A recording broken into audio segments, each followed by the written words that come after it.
Imagine a world where elves, wizards, dwarves, and even dragons populate a deep and rich woodland landscape glowing with magic. And within that world, imagine a fairy tale both dark and heroic. A story about a brave and charming hobbit going on a simple adventure rich with entertainment. Now, imagine all of that directed by the Prince of Gothic fairy tales himself, Guillermo del Toro.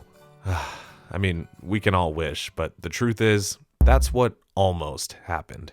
He's lying. No, I'm not. Hold his toes over the fire. J.R.R Tolkien's The Hobbit novel is the story of Bilbo Baggins, 60 years before the events of The Lord of the Rings, and it follows Bilbo, Gandalf, and a rowdy group of dwarves as they travel Middle-earth to rid an evil dragon from the dwarf's home. Along the way, we meet elves, orcs, and leaders of Middle-earth, and this novel is easily considered to be one of the most beloved works of fiction of all time. It's a small and simple story that explores Bilbo's journey from being a lazy homebody to being the adventurer that we come to know and love. I'm going on an adventure! After the success of the Lord of the Rings live-action trilogy, Warner Brothers decided to adapt The Hobbit as a prequel to The Lord of the Rings, obviously, and they were able to get Guillermo del Toro attached to direct. Now, the idea of Guillermo del Toro taking on a smaller version of The Lord of the Rings set in the same canon sounds like something that del Toro would be able to deliver on with 100% chance of success. I mean, del Toro is known for his brilliant practical effects and his ability to add thrills and chills to classic fairy tale lore. So this movie could have been perfectly suited for fans of Tolkien's original works. But unfortunately, del Toro dropped out of the project, and it was soon announced that rather than being a single movie based on the novel, Peter Jackson would not only be returning to the helm as director, but he would be directing an entire trilogy. That's right, friends, after our last episode revisiting the epic and always reliable Lord of the Rings trilogy, we are back to cover just what the f*** you need to know about the mild headache that is Peter Jackson's The Hobbit Trilogy. I don't mean to be blunt, but I had to speak my mind. I'm sorry.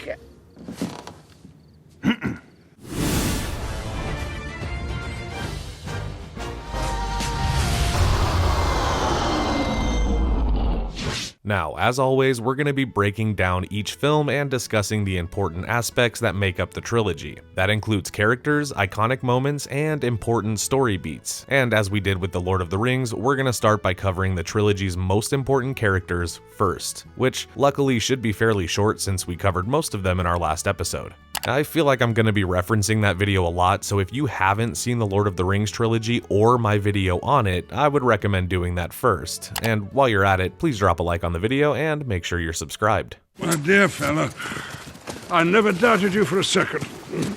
So you know a lot of these people already. Bilbo Baggins, our hero, Gollum, Gandalf, Elrond, Saruman, and Sauron, but we'll get to that later. There is also cameos from most of your favorite characters from the original films, and again, we will definitely get into that, but let's meet the newbies that you need to know.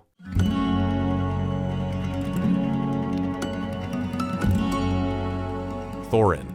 Thorin is the Dwarf King whose lineage is rooted in a stern hatred for elves and a strong resentment of the dragon that forced his people out of their homes. Thorin's company, the Dwarfs. They're basically the majority of Bilbo's crew, and they're mostly all the same, so not a lot to say about these guys individually besides that they're definitely in this trilogy, and there are some moments where they are the only thing keeping me engaged. Smaug the Golden. Smaug is a dragon who forced the dwarves out of their kingdom and now sits in a chamber of gold that Bilbo and his dwarves must take back. He is also played by Benedict Cumberbatch in these movies, so, you know, that's pretty neat. The Necromancer. The Necromancer is Sauron, who has some cool visual scenes in this trilogy, but they don't call him Sauron, they call him the Necromancer, which sounds a hell of a lot cooler than it actually is in the movies. Bjorn. Sometimes he's a huge black bear, sometimes he's a great strong man. Need I say more? Bard. A human who ultimately plays a big role in the end of the story. Bard wants to help save Lonely Mountain from Smaug, but only if there's gold in it for him and his village. Alfred. This guy is weird. He's obviously meant to remind us of Wormtongue from the original trilogy, but instead of actually being creepy, he's just f***ing goofy. Not every man's brave enough to wear a corset. You're not a man. And as with any of Tolkien's works, there are plenty of other characters to dive into, but these are the ones that you'll want to know, or at least might find interesting. Alright, so let's get into the movies.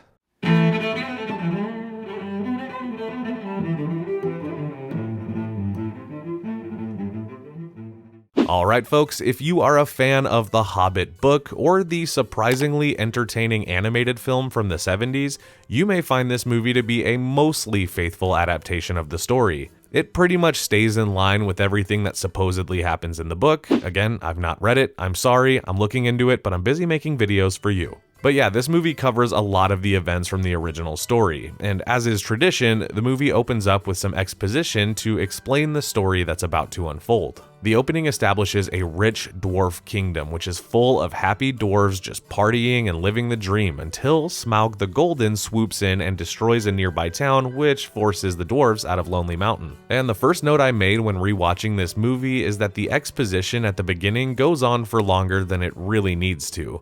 There isn't much information that needs to be covered in this amount of time, if any of it, and it becomes very distracting once you realize that 25 minutes into the movie, you still have the same amount of information as you did in the first 10 minutes of the movie. I mean, it just keeps going and going and going.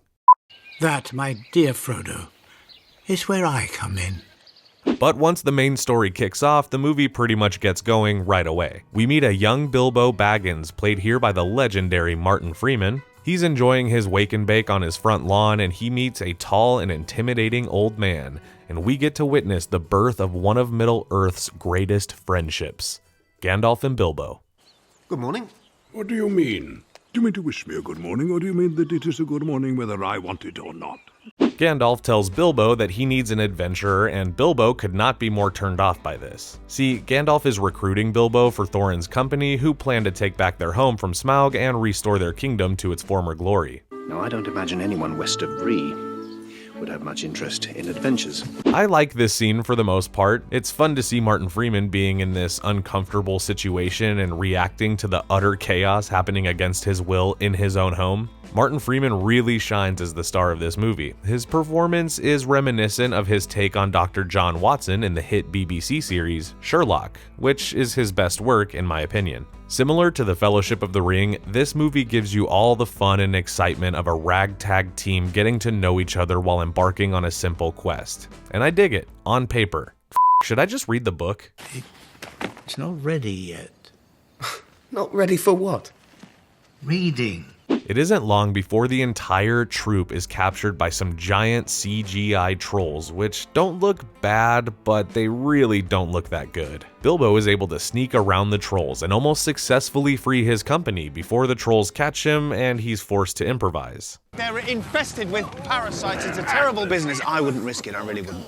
Now, let's talk about this trilogy's CGI problem. These movies were made in the 2010s when digital effects were beginning their peak, and the fine folks at Warner Brothers decided that the incredible success and booming popularity of the Lord of the Rings trilogy must have had nothing to do with the sharp practical effects and insane attention to character design. These movies obviously have better CGI than the original trilogy, but there is just so much of it that nothing looks like it came from the same world as the previous movies established. The trolls are fine, but just imagine what they would have looked like with some more care and less studio involvement. And the same goes for the dreadful look of the orcs in these films, but I'm just not ready to get into that yet. Nasty, disturbing, uncomfortable things.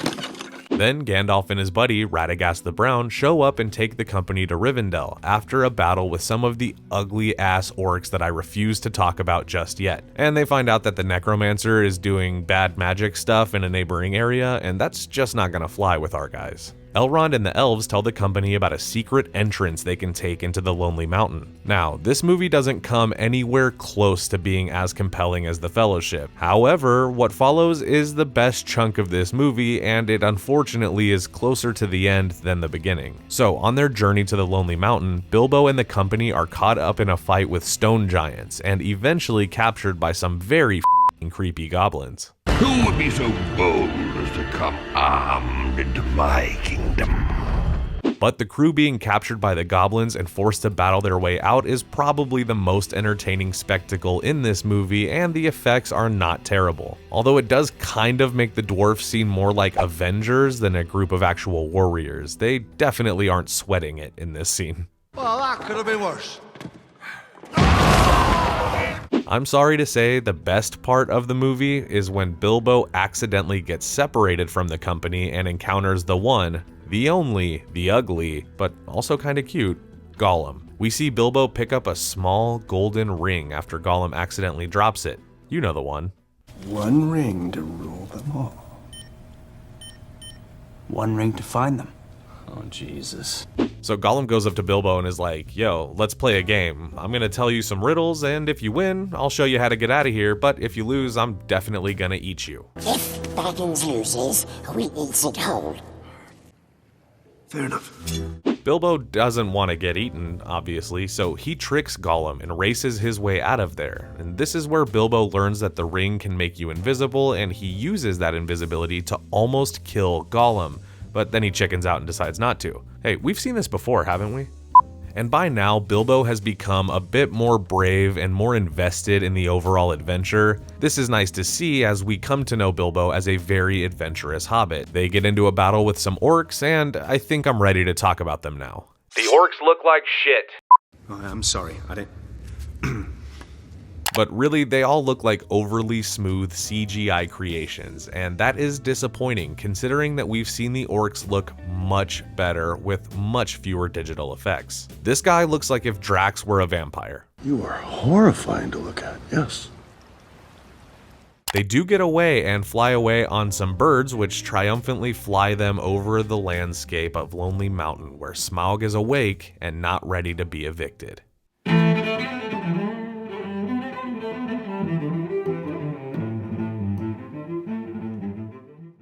Now, as I've said, I did not read the Hobbit book, but while I was watching this movie, I was very, very curious about what might be written in there. Seeing as this movie is very long and seemingly dense with source material, I consulted a friend who has read the book, and he told me that this movie has almost nothing in common with it. That kind of made sense. This movie continues the journey from the first film and sort of picks up where the last one left off. First of all, if you thought this entire trilogy was about Bilbo Baggins, it's not. I think the first movie pretty much threw all of Bilbo's best moments in it and left him with very little to work with for the next two movies. The group is still being chased by Asog and the orcs, so Gandalf leads them to meet Beorn, the Bear Man. While on the run, the team encounters a familiar foe from the original trilogy when they get captured by giant spiders. And this scene is also pretty sweet. Bilbo uses the ring he stole from Gollum to become invisible and aid the dwarves in their survival. It's here where we do get a bit more information about the evil of the ring, which Bilbo begins to realize shortly after using it. You're not the same hobbit as the one who left the Shire.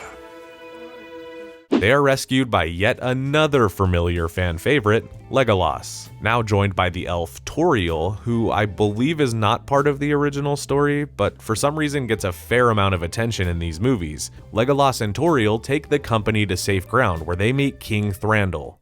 I offer you my help. Thorin is not friendly with them right away, as there's still some bad blood from the previous time they met, which was 60 years prior when the elves did not seem to want to help the dwarves with Smaug when they forced him out of Lonely Mountain. That's where I also noticed a huge problem that I have with this movie. There is so much talking and nothing actually being said.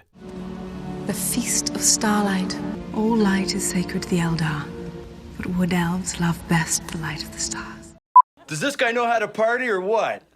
One part that I do like is when Bilbo saves the dwarves from the wood elves, and this is of course otherwise known as the iconic barrel scene. This is just dumb fun in my opinion, since the movie has already established that the dwarves can't die or get hurt in battle. You can accept the fact that this long and impossible barrel scene might actually happen in this world, I guess.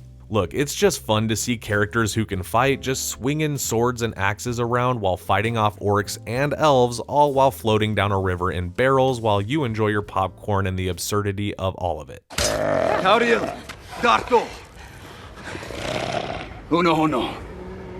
I'm not mad about this scene, and I don't think it's a coincidence that this scene is directly lifted from the novel. I assume all the best parts in this trilogy are. Am I right? Comment down below. Now, by this point, Gandalf does his Gandalf thing and basically bounces to go hunt down Sauron, still known as the Necromancer. And the dwarves do manage to escape with Bilbo, but not before Keely is shot in the leg with a magic arrow. Turns out this arrow was made from the same material that Frodo was stabbed with when he almost became a ringwraith. Bilbo meets Smaug after finding his way into the Lonely Mountain and plans to pull off his heist of the Arkenstone. Who are you, and where do you come from?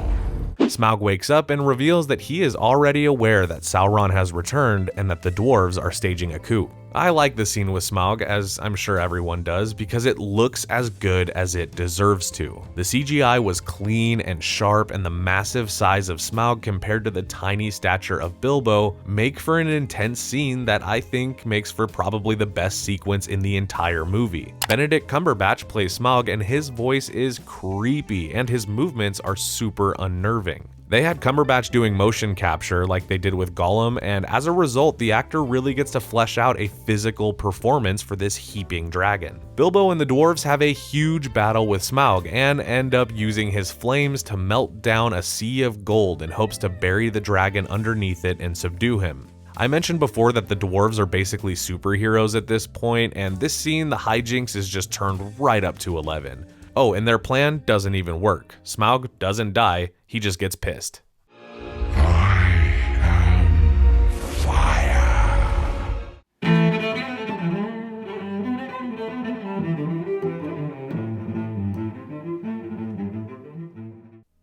Okay, don't even ask me who the 5 armies are.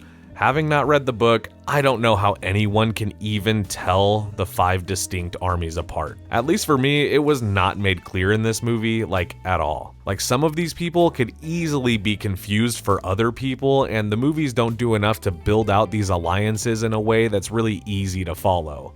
But luckily, the Battle of the 5 Armies is a huge CGI mess anyway, so it doesn't really seem to matter. If only we could take more of these poor people with us, but they're hardly worth it. I quite agree. So Smaug dies pretty quickly after Bard shoots him in the back with a black arrow, and Smaug falls hundreds of feet to the ground and crushes some goons who wanted to steal the gold from the Lonely Mountain. So now that Smaug has been defeated and the dwarves have successfully taken back the mountain, you may be wondering how much of the story we have left. Like 2 hours. Why?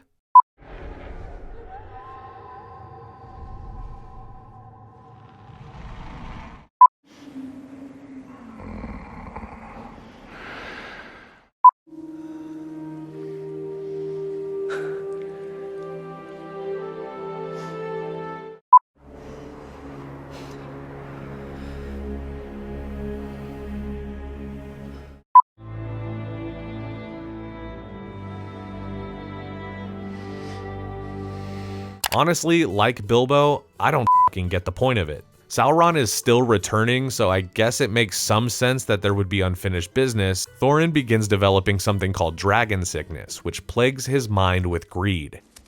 Dragon sickness. I've seen it before. And since this is the first time I've heard about it, I feel confident in saying that this shit must have been completely made up for more unnecessary conflict in this story. There are like 10 subplots brewing up during this trilogy that could easily stretch this video out to a 45-minute essay, but none of it seems to actually play an important role in the story. So if you love the drama, watch the movies and see what you're missing. But I promise it's not much. Look, I know you doubt me. I know you always have. Now, I don't know exactly what Sauron wants either at this point, but he summons a load of CGI monsters, also known as orcs, and they get involved in the battle. And did I mention just how bad the orcs look now that they aren't real? The humans are also joining the fight, as they were technically the ones who defeated Smaug by Bard shooting his black arrow at him. And they're trying to make a deal with Thorin to get a share of gold for their participation, but Thorin, with his dragon sickness, is not interested. Even Bilbo is over it at this point. He just gets knocked out and doesn't really do anything until the very end of the movie. So, after a very long and completely motiveless war between the residents of Middle-earth, and after a few hours of battle, good prevails over evil, and life for the dwarves and elves and even humans goes back to normal over time. Gandalf and Bilbo head back to the Shire, where Gandalf tells Bilbo that the ring he's carrying may be evil, and warns him about its sinister powers. Bilbo, all casual about it, lies to him and is like, nah, that ring?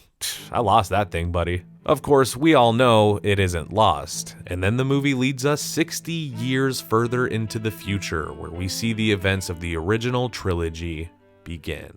The end. Now, as with the last trilogy, if you're looking to get the full scope, you probably want to revisit the movies. But if you just want to know the story of The Hobbit and only the important stuff, you should probably just check out the 1977 animated movie. I actually very much enjoyed a 90-minute animation that presents the story as a fairy tale with whimsical creatures and fun adventure. That is not what these movies are about. A quest to reclaim a homeland and slay a dragon. Honestly, aside from a few iconic moments from the animation and the book, there seems to be a huge tonal disconnect with the movies.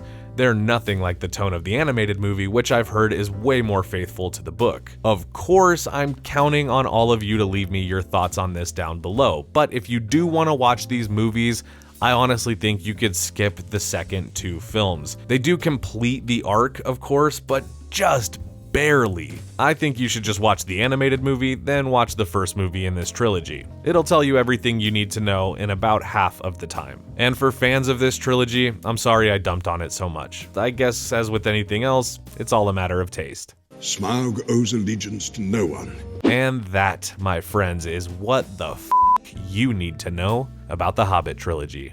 We'll see you again soon.